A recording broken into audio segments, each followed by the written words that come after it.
Hi, my name is Charlie Parker, and I'm the senior pastor at the Metropolitan Church, a multi-site United Methodist community in Northwest Washington, D.C. This fall, we're going to be talking a little bit about the whole subject of stewardship, which is the term in Christian theology for how we care for our resources and how we use our resources, both of time and talents and finances. Stewardship is in many ways one of the most difficult conversations that we have in the church, and I think it's difficult primarily because it's so profoundly countercultural.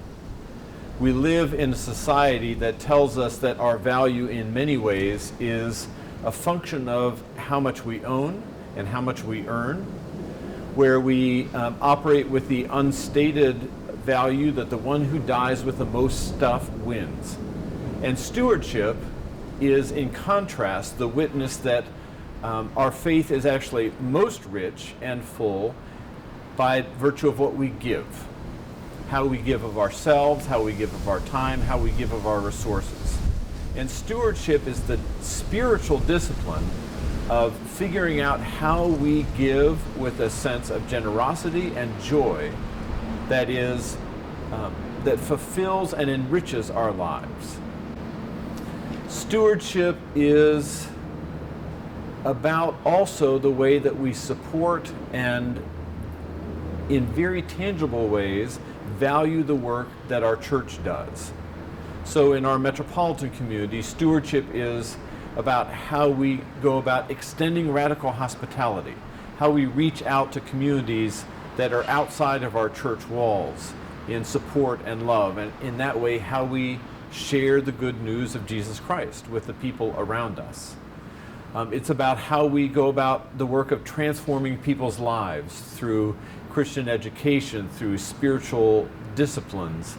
It's about how we change ourselves so that we can be agents of transformation in the world. And it's about how we go about pursuing justice. It's about how we work to change the structures of our society to create a more just world, which in this community we do through our 2 shelters, through our very active anti-hunger programs, through our advocacy around housing and economic issues and LGBTQ inclusion and racial reconciliation, all of the ways in which we seek to change the world in which we live. This November, we're going to be spending a couple of weeks looking at how this discipline of stewardship shapes who we are as people and as disciples.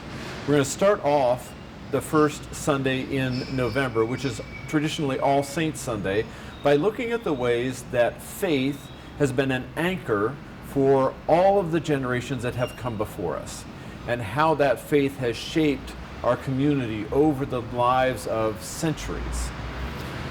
The Sunday following, which is also the Sunday following the election, we're going to look at how our faith anchors who we are as individuals and as a community.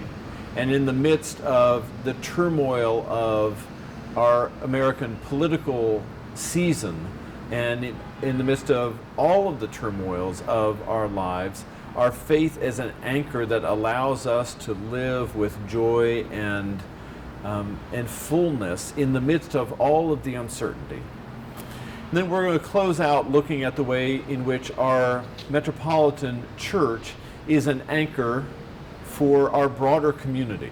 How the work that we do with American University, with our homeless, with Hungry around the city, is all about providing a sense of stability and an anchor for communities that are often very beset and very uncertain. So I want to invite you to join us here this November as we engage in conversation around the discipline of stewardship and look at our faith as an anchor for all of who we are and all of the work we do. Metropolitan is a wonderful community, and if you are in search of a church home, this is a great way to introduce yourself to the work that we do here at the Metropolitan community and who we are. And if you're already a member, this is going to be a really important conversation about how we deepen our walk in spiritual discipleship and become the people that God has created us to be. So come join us in November. I think you'll find it to be a rich and fulfilling time together. Thanks.